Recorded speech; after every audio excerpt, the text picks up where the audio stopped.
My name is Tigo Mera, and I'm a postdoctoral research fellow at the Smithsonian Tropical Research Institute, and I'm working in Gamboa in Panama.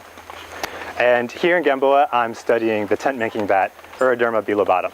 And what's really amazing about these little tiny bats is that they will find a palm leaf, and then they'll chew around the outside of the palm leaf till it collapses in on itself, and they'll then have a little tent that they can live in. All of the animals inside of these tents are unrelated to one another, so it's not a family that moves in together, but one animal will make this tent and attract others into it.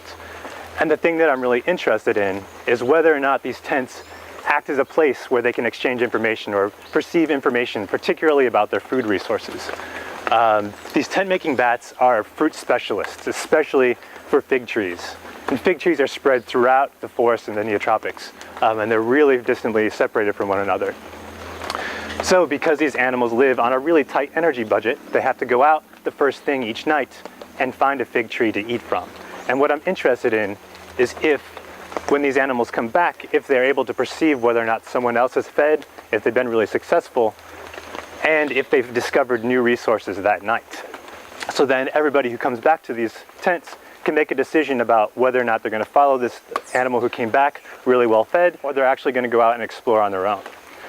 And so I use a combination of captive behavioral experiments with them. I catch them and bring them into the lab, and then run them through some behavioral trials to understand how they're making their decisions, who they decide is a really good forager, and who is reliable.